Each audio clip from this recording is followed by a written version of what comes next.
Good morning, everybody. Good morning, Michael. All right. Let's just give it like another minute so everybody can kind of get in. Okay. Is there anybody else here beside Michael that can hear me? Can you all hear me out there? Just checking my audio.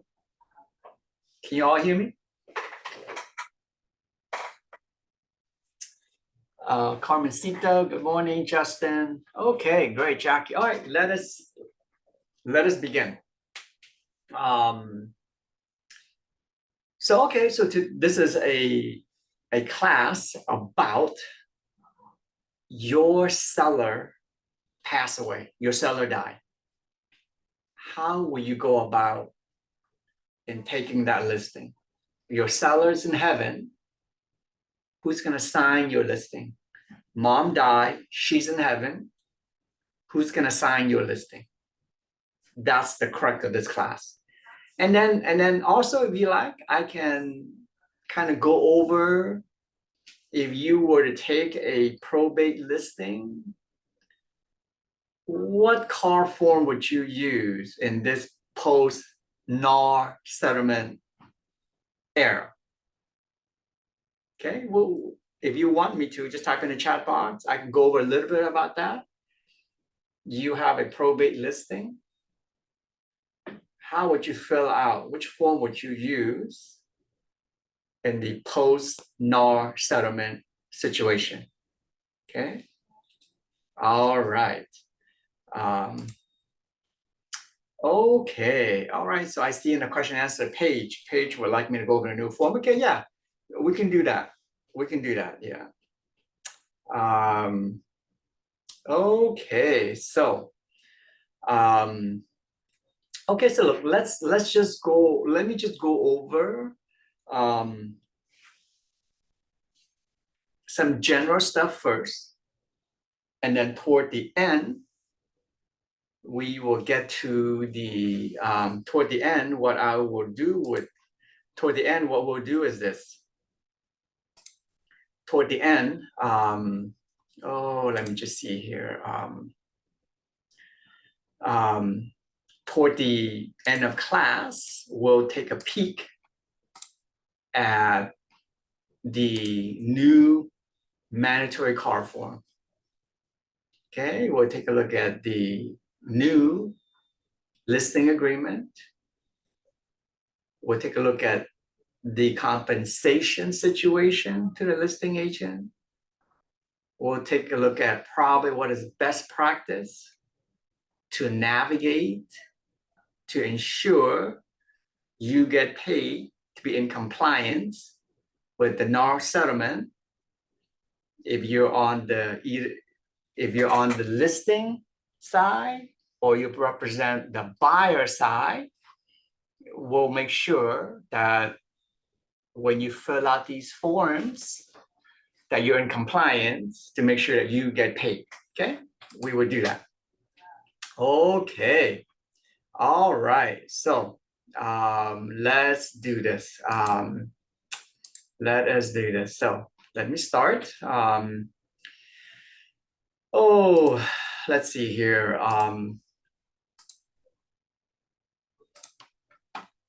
Let me just share my screen. Okay, my name is Paul Horn. I'm a probate attorney. I'm also a CPA. So today we'll get into a little bit of tax as well too. Okay, why? Because you're gonna run across a lot of situations where mom died. She only bought the house for $200,000. You are selling her house for $1 million. She only bought it for 200 grand. She died. Now her children ask you to sell this house, and the comps are around $1 million, $1.5 million. And the question goes, do I need to pay any taxes? The children, do they need to pay any taxes? We're gonna get into that a little bit as well too. Okay. All right. So let's do this. And by the way, this class is being recorded. So give it to a Monday, you'll get a recording. Give it to a Monday, you'll get the recording. So what do? When a homeowner passed away, the first thing you get a phone call from the son, the daughter, is you're going to pull the grand deed. Just pull the grand deed. Hey, Mr. Title Rep, could you give me, please, the grand deed to 123 Main Street, Laguna, Niguel?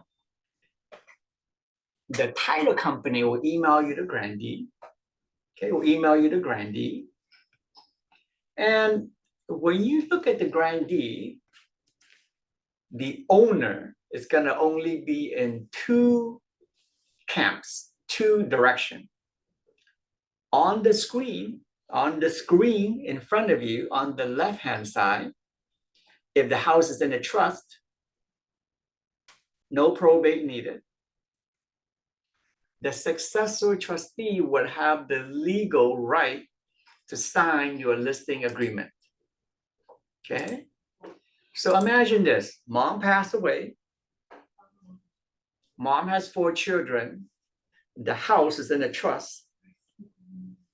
Which of the 4 children would have the power, the legal capacity to sign your listing agreement? If the house is in a trust, that individual child would be the successor trustee. When you go draft your trust, the lawyer is going to say, okay, you have 4 children. Yes, you intend that this house be divvied up among all 4. You love all 4 children equally. Great. Now, which one of the 4 is the most responsible one to oversee the trust, to hire, to sign the listing agreement with the realtor? Who is the most responsible child? And mom and dad would choose that child. And that child is known as the successor trustee. And the lawyer would write that in the trust. Okay? So very, very important. On the left-hand side, this is what you do. Mom died, pull the grand deed, the house is in the trust, successor trustee signs your listing agreement. So now would be a good time to take out your iPhone and maybe take a picture of this. This is one side of the equation. Okay, this is a good diagram for you. Take out your iPhone, take a picture of this. Okay, it's a good diagram. Now, on the right-hand side of your screen, mom died, you pull the grand deed, the house is not in a trust. Mom did not have a trust. Then it goes to probate. If you own a house in California and you don't have a trust, too bad, so sad, welcome to probate. Okay? All right. In a probate, so mom died, there's no trust, it's going to go to probate. In a probate scenario, which of the 4 children would have the power to sign your listing agreement? It would be the personal representative, okay? So everybody, so here again, take out your iPhone, take a picture of this. This is your diagram. Mom died with a trust, it's on your left-hand side. It's the flow. Mom died without a trust, she has no trust, it's the right-hand side of your screen. Mom died, there's no trust, it goes to probate. The personal representative would be the individual with the power to sign your listing agreement. Okay, all right. So the next question is this.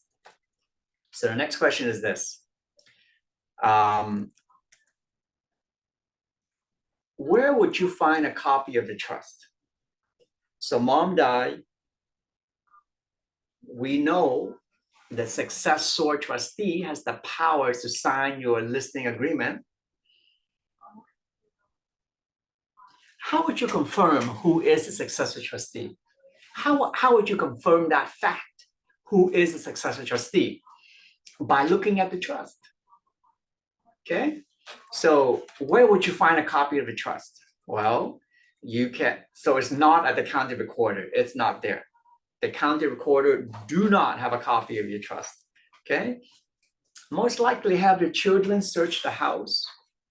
Have them search the house for a binder like this. Have them search the house for a binder. A binder looks like this. It's going to have the trust in there. What about the lawyer? What about the lawyer who drafted the trust? Yeah, you can call him, but he or she might be dead, right? Lawyer died too. Thank goodness, right? Lawyer died too. Oh my God, thank goodness, right? So just be careful, right? Just don't rely on your lawyer to always have a copy of the trust, because he or she, I guarantee you, will die. Guaranteed. Okay? Everybody die. All right. So keep that in mind. So a good practice guide, a good takeaway from this, if you have a trust, make sure you have an electronic copy. So whichever lawyer that drafts up your estate planning ought to be giving you two things. They'll give you the original binder plus electronic copy. Original is good, a copy is also good. Okay. All right. So electronic copy. So why do I harp? Why do I harp on an electronic copy? There have been situations where mom died, the house indeed is in the trust. The house is in the trust, but no one can locate this trust, just cannot find a copy of the trust. Imagine that for a second. There's a trust, but you cannot find a copy of the trust. It happens a lot, right? Can you see how that can happen? Because people lose things. Things get lost. Okay, so be careful. So a copy is good enough. My question to you is this. What happens if you cannot find a copy of the trust? Just cannot find it. You cannot find a copy of the trust. Then what happened? Well, it goes to probate. Mom died, you pull the grandee, the house is in a trust. The grandee shows that, but you just cannot find a copy of the trust. Then what happened? Well, welcome to probate. Okay? Even though the house is in the trust, if you cannot find a copy of it, too bad, so sad, welcome to probate. Okay, so just be careful. Now, so when you go get your estate planning, in this binder, you should have these 7 elements, 7 different documents. The first one is the trust. The second one, very important, is called the durable power of attorney. Now, what is the importance of a durable power of attorney in your business, in your line of business as a realtor? Well, can you imagine a situation where you are having a listing appointment with an elderly couple, the wife and the husband? The wife is fine. She wants you to sell this house. So she signs your listing agreement. The husband has dementia. The husband is unable to sign anything. In that situation, you ask for the durable power of attorney. The durable power of attorney would say, hey, if I'm ever incapacitated, my wife, my son, my daughter can sign my name to sell this real estate on my behalf. That is a durable power of attorney. So that's why I give you this list. This list is very important. Take a picture of this list, because when you go get your trust done, or even your existing trust, make sure you have all these 7 elements in there, 7 different legal documents. Okay. Something else that's very important. So when you go get your estate planning done, the trust will be in here to avoid probate. The durable power of attorney will be in here so that your husband, your wife, your son, your daughter can sign your name should you become incapacitated. Another document that's equally important is the pour-over will. A lot of time, you go get your trust done, the lawyer re-grant deed the trust to be, re-grant deed the house, revest the house to be owned by your trust. Sometimes you refinance the house later in life, you refinanced it and the lender took the house out of the trust and you die. Well, if you have an appropriate pour-over will, it will pour it back into the trust. Okay, so keep that in mind. That's why this list is important. All right, now let's move on. Let's touch on a lot of the majority of time when you go and sell a house for a deceased homeowner, it's very common in California. Mom died, she bought the house for $200,000, for example. She bought it for $200,000, $300,000. When she died, it's worth $1.5 million. Okay, so let's imagine this for a second.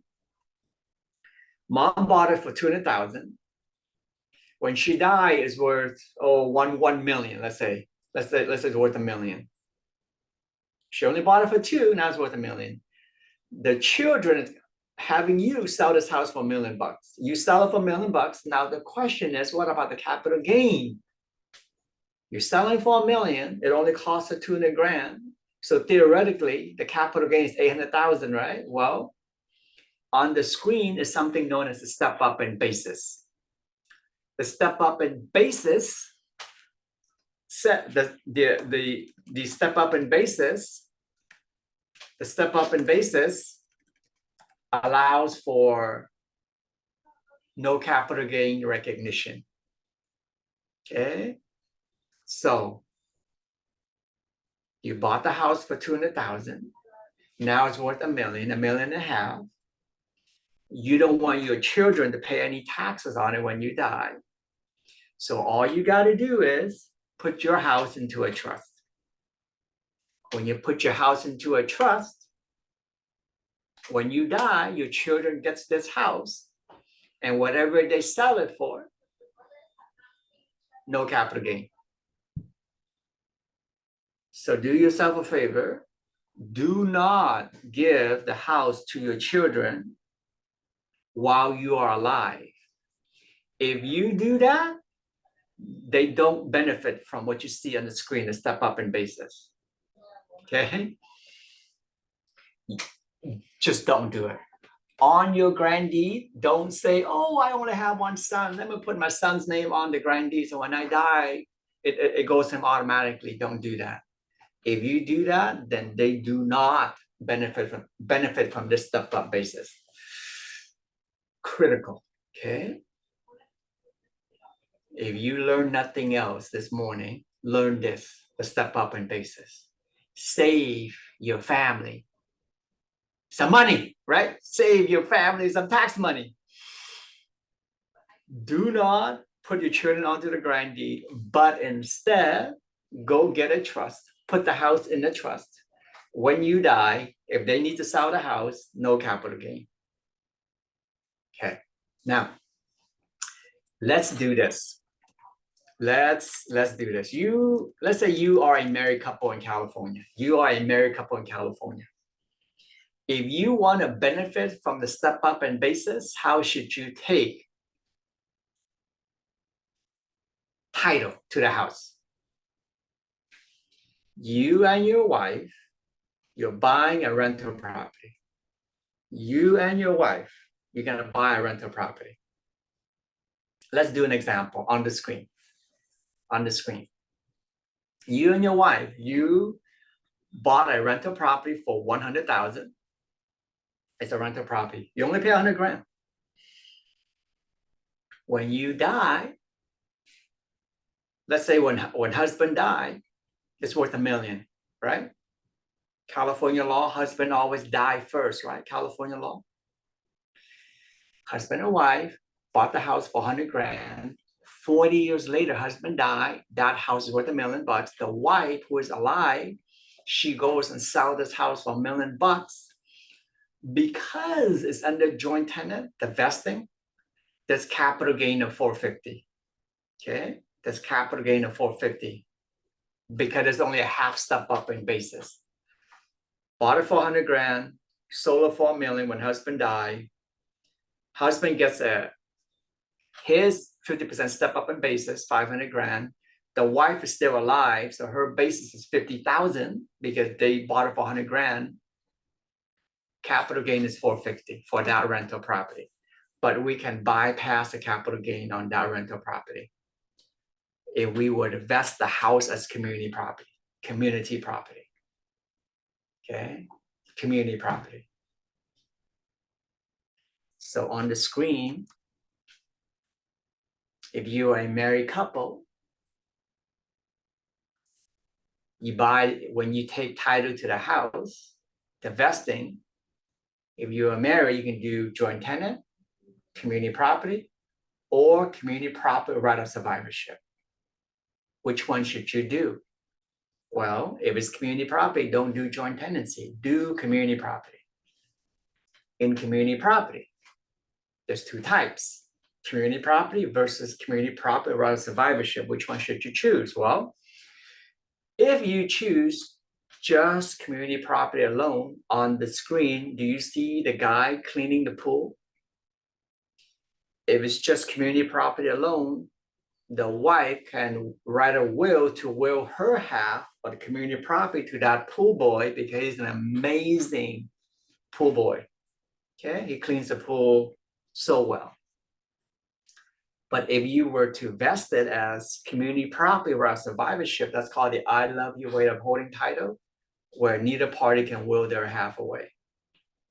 Take out your iPhone. This is a good picture to kind of remind yourself about vesting. What I'm going to do at this point is this. At this point, I'm going to give you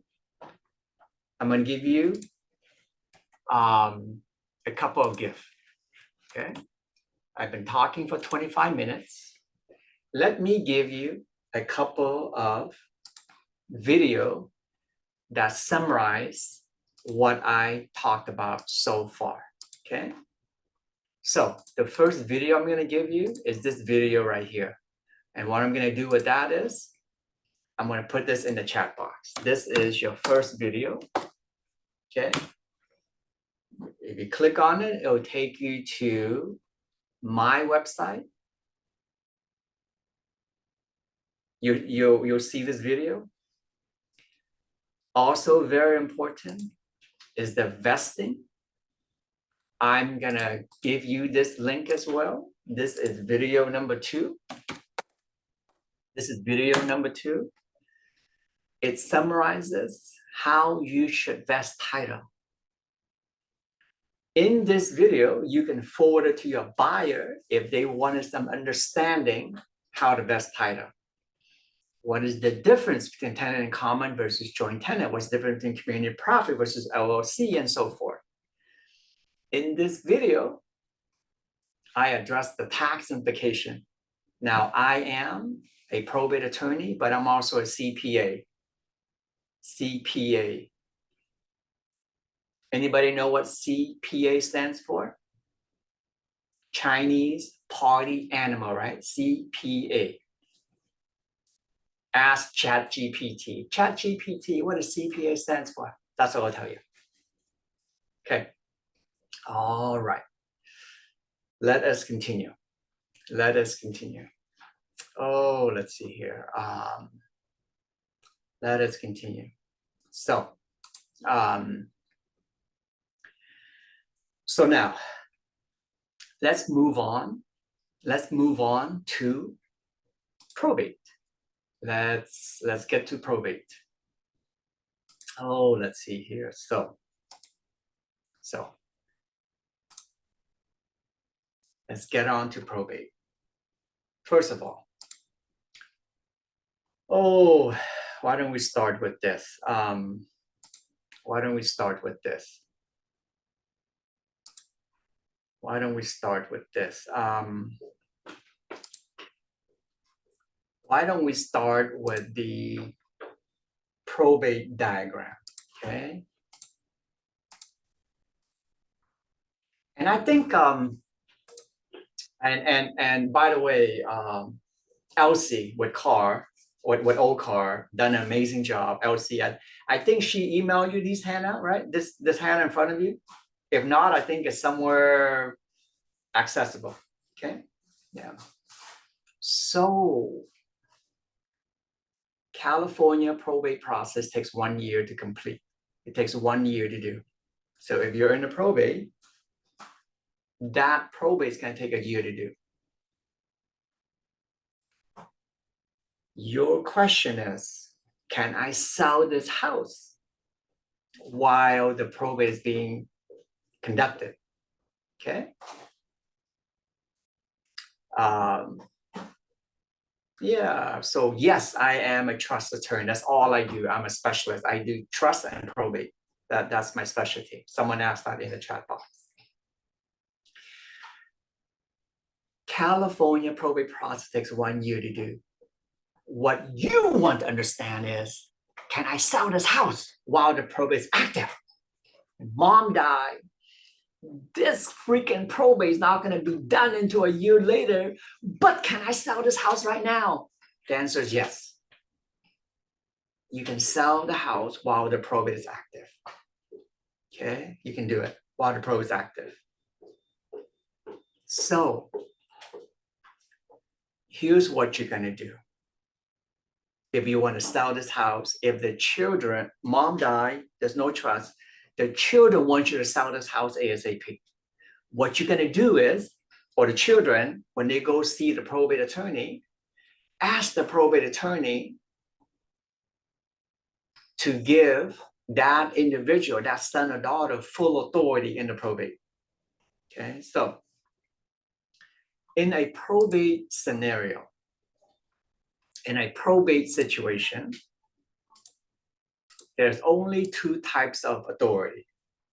Okay, there is full authority, there's limited authority. This is also part of your handout.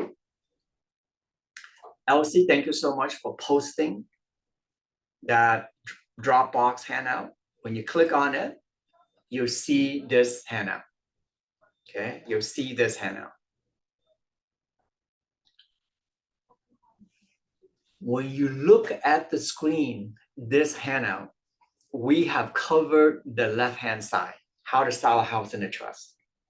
Now we're moving to the right-hand side, which is probate. Okay, it's all coded in red for you.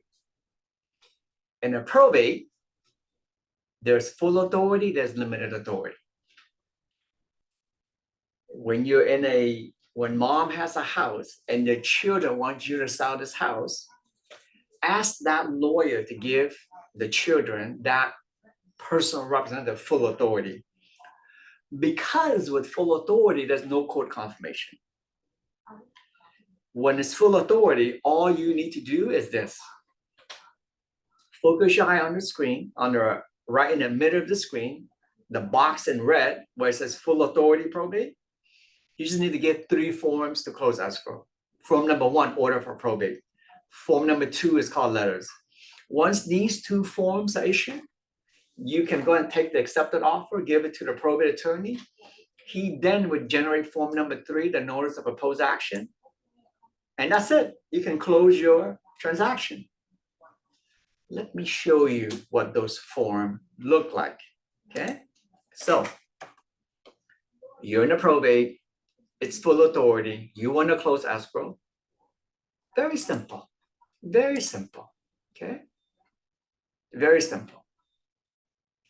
On the screen, and this is another good time to take out your iPhone and take a picture of this.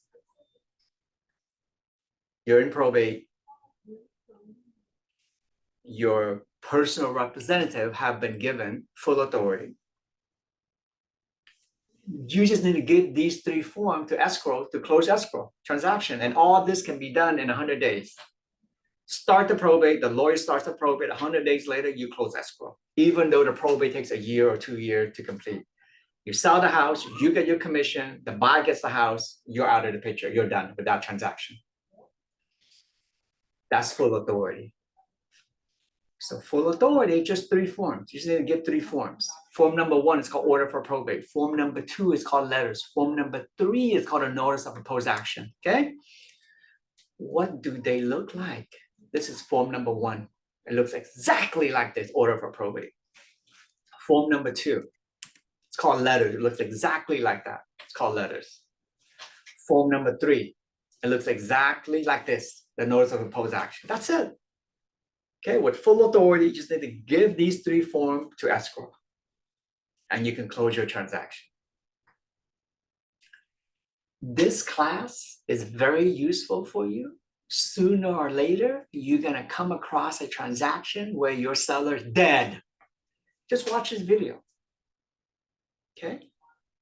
Elsie is gonna email you this recording on Monday or Tuesday. Keep it in. Oh, you guys cannot see the screen? Is that right? You're not able to see the screen? Someone says, Luke said he's not able to see the screen. Is that right? Can you guys see the screen? Have you guys been seeing the screen? Yeah, so yeah, Luke, I don't know what's going on, but other people can see it, Luke. Yeah, good. I'm glad you were able to been seeing the screen. Okay, yeah. So the 3 forms, if it's full authority, the 3 forms that you need to give to escrow is this. If you're in a probate transaction, this is form number 1, order for probate. Okay. Form number 2 is this. It's called letter. This is the second form. It's called letters. Form number 3 is this. This is the notice of proposed action. Okay. That's it. Probate takes a year to do, 2 years to do, 3 years to do. We don't care. If it's full authority, all you got to do. If it's full authority, all you got to do, take a picture of the screen. All you got to do is give escrow these 3 forms. And you get these 3 forms from the probate attorney. That's it. Simple as that. Okay.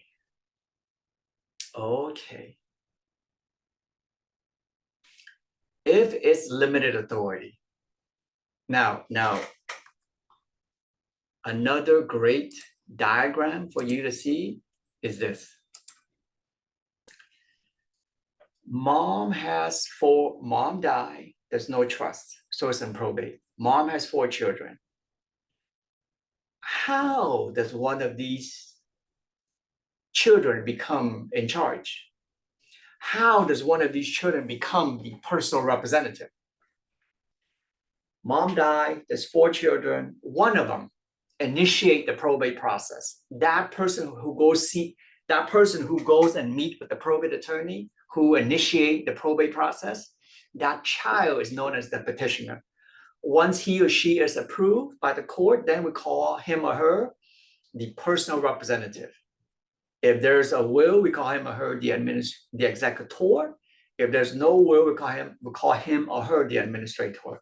Take a picture of this. This is a nice diagram explaining to you the player, the title, what we call them, their legal name, legal capacity. Mom died, there's no trust. All 4 children gets along. One of them goes to see the lawyer to get the probate started. In the beginning, we call him or her the petitioner. Once that child has been approved by the court to be in charge of that probate estate, we call that child the personal representative.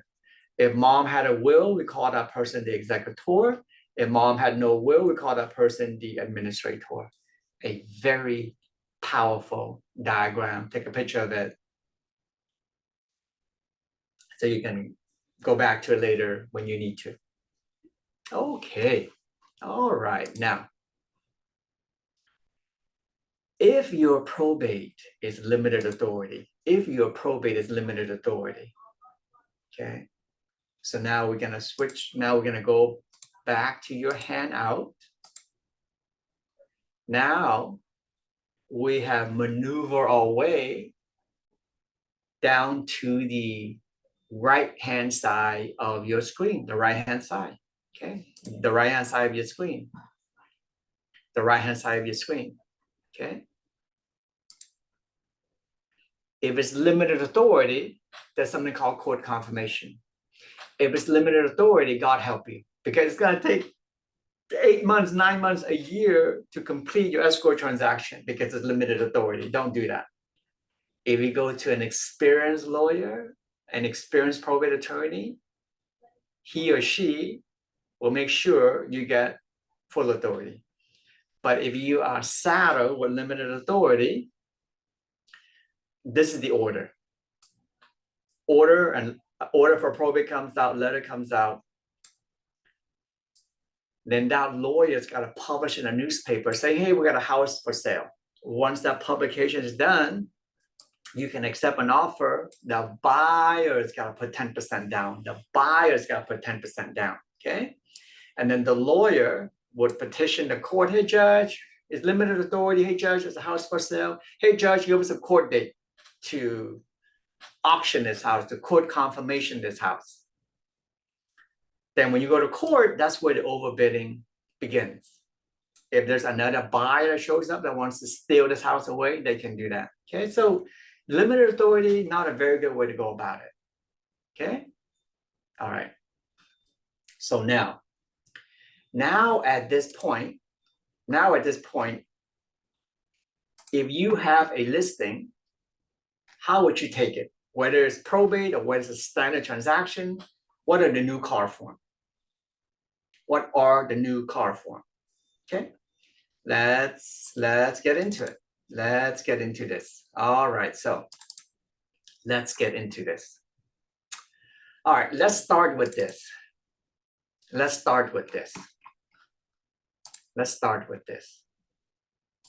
You have a listing, okay?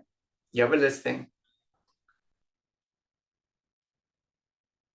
August 17, new effective date, August 17, brand new car form, residential listing agreement, okay? If it's a probate listing, okay, so this is important. You all can see my screen, right? You all can see my screen, yes? You see this new residential listing agreement, yes, yeah? Okay. If it's a probate, listing is 90 days. So we're looking at the new car form now. The new car form, this is the new car form. If it's a probate listing, it's good for 90 days. If it's a regular, your standard transaction, it's not to exceed 24 months. If it's a probate, you just X that box called probate, okay?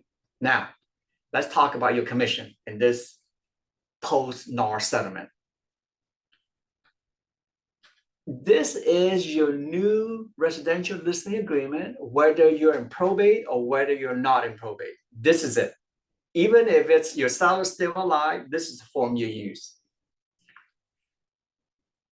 When you look at C1, okay, in front of you on your screen, compensation to seller broker, you put there, if the seller is willing to pay you only you, 3%, you put 3% there. You're not sharing this with the buyer now. You're not. 3% goes right there. Okay, this is you, only you, post-NAR. You only. In the past, right? In the past, seller gives you 6%, 5%, and you split that with the buyer's agent. No more. Okay. Right below that, what is this? Additional compensation to seller broker if buyer's unrepresented. That means there's a buyer and that buyer is stubborn. That buyer does not want to hire any agent at all. That buyer is going directly with the seller. Well, if he or she is not represented, you can charge, let's say 1%, for example, because you can have a lot of headaches, because you're going to have to essentially walk that person through, right? Through all the forms. that's where you can ask for additional compensation right there. For example, 1%. Okay. All right. The next thing I want to show you, I think that's critical on this listing agreement. That's critical. That's critical is this. On the screen, you're going to see this new revised car form, multi-listing service addendum. On this form, you want to affirmatively talk about seller's concession. So if you look at the screen, this form is default to seller not giving any concession. If you don't put an X at 5B2, no seller concession. What does that mean? That means that your new MLS, right, is not going to have a commission field anymore, but it might have a concession field, yes, yay or nay. If you don't have a talk with your seller, hey, seller, let me go through these new form with you. Hey, seller, do you want to have your house a little more competitive, sell it more faster, incentivize buyer's agent to perhaps, create some buzz, show this house? Are you willing to give concession to the buyer to pay for some stuff, aka buyer's agent compensation? If the answer is yes, seller, I'm willing to give concession, you X that box. Very important. If your seller agreed to that, on the screen, under item K, additional term, you put your concession term in there. So then when you go to your MLS, you can check the box that says yes, concession is allowed. Okay. All right. The next thing I want to talk about is this. Let's say if you represent the buyer, okay. If you represent the buyer, very important, if you represent the buyer, the first thing you want them to do is to sign your buyer representation form. Have them sign it, right? Before you show a house, your buyer must sign this form. This is your, if you represent a buyer, make them sign this. Well, not make them, but if they want to hire you, have them sign this so you can get paid, okay? This is the buyer representation form. And do you see this red box right here? This red box right here is known as, this buyer's form is default to non-exclusive. So if you want to mark exclusive on it, would be probably a good idea, because you're going to spend so much time and resource to helping that buyer find a house. Maybe you ask for some loyalty. Why not, right? You're going to be doing a bunch of free work for this buyer until they find a house. If they trust you enough, why wouldn't they allow you some exclusivity, right, to help them out? So I just want to point out to you that this form is default to non-exclusive, okay? Just keep that in mind.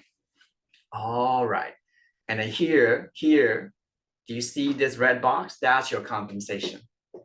Very important. Buyer, how much you willing to pay me? 3%? Okay, fine. You put 3% in there. Hey guys, this is important. If you put 3% in there and the seller is only willing to pay 2%, you're okay. You can take the 2%. But if you put 1% here, and the buyer and the seller is willing to pay you 3%, you cannot take the 3%. So whatever you put on here is your maximum. You can go lower, but not up. Okay, so I just want to point that out to you. You don't say, oh, let me just go 1%, get them to sign this. I think I can hustle the seller to give me 2 more to match my 3. No, whatever you put here is the maximum. All right, so that is the most important thing on the buy representation, okay? The next form I do want to show you is your RPA, okay? On your RPA, this is the new RPA form. On your screen, this is the new RPA form. Fill it out, right? You fill it out.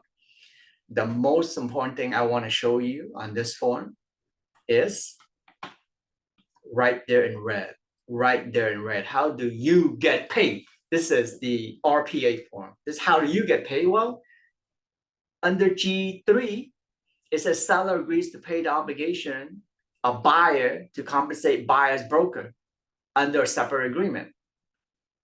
So when you put in your offer, maybe you check this box to ask the seller to pay the buyer's broker's compensation. Okay. So you check that box. Critical. You check that box. You check that box, and then you check that box, and then you must accompany it with this form right here. Seller payment to buyer's broker. Okay. So your purchase agreement asks the seller to pay for buyer's broker's compensation. You fill out this form, seller payment to buyer's broker. And if we look at here, seller payment to buyer's broker, on the screen, seller agreed to pay buyer broker, for example, 3%. That's what you do if you're a buyer's agent to guarantee that you're going to be paid. I want to point to you a very important phrase. You have the seller sign this form, buyer sign this form, kumbaya, but you forgot to have the buyer sign a representation agreement with you. Too bad, so sad, seller's not going to pay you. They don't have to pay you because this form says, yes, seller is willing to pay 3% to buyer's broker compensation, but that's only effective if the buyer have signed the representation agreement with you, buyer agent. Okay. Yeah. All right. So I've been talking for 50 minutes, 50. Okay. So yeah, this session is recorded. It will be sent to you. So yeah, so let me just kind of peruse through the questions. So Timothy asks, who determines the authority? Well, the judge does. A good probate attorney, Timothy Nguyen, the question he asks is, who determines full authority, limited authority? Timothy Nguyen is asking, man, if full authority is the way to sell it much quicker, why is there even limited authority? Timothy Nguyen wants to know, what are the probate attorneys smoking, right? Why don't they give full authority all the time? The good one, Timothy Nguyen, the good one will give you full authority. The good one that knows how to navigate the court system to get you full authority, okay? All right, so the next question, let me see what the next question is. Let's see here. Paige asks, is your buyer at any risk when they purchase a home that has not completed the probate process?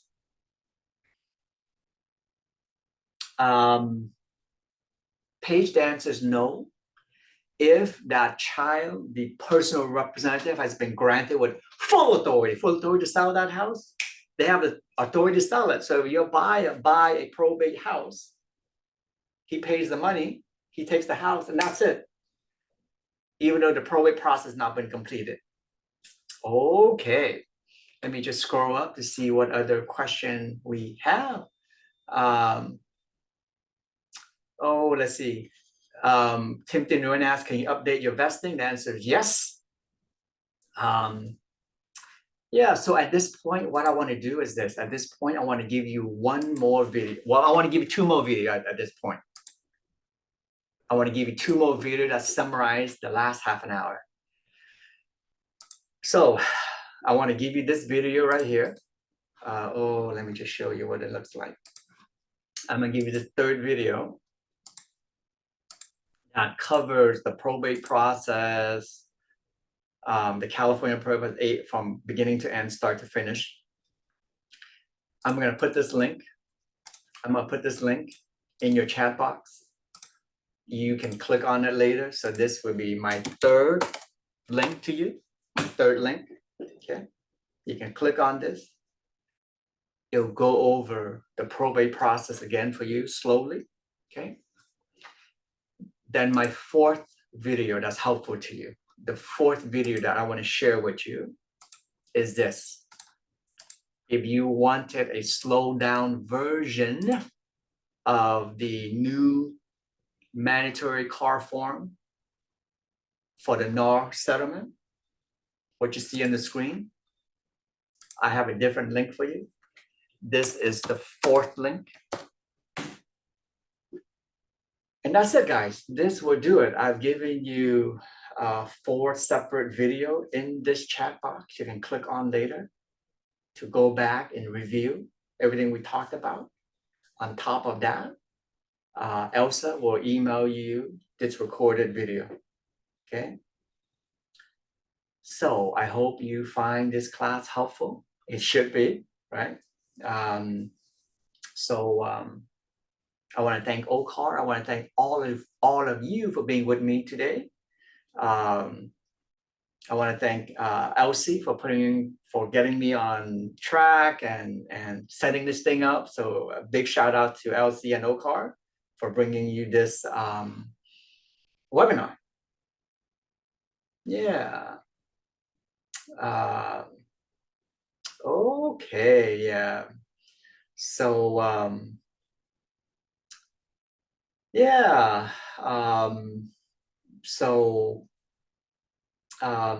Yeah. Someone. Luke says he joined late, so he wants me to give him the first 2 links. Let me do that. Let me give Luke the first 2 links. Let me see here. So Luke, in the beginning, Luke, I gave you 2 links. And let me see here, Luke. In the beginning, I gave you 2 links, Luke. Let me do that right now for you. So this is, let me see here.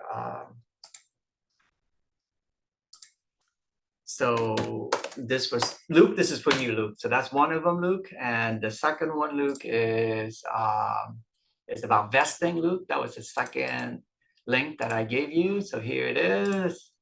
This is the second one right here. Yeah. Okay.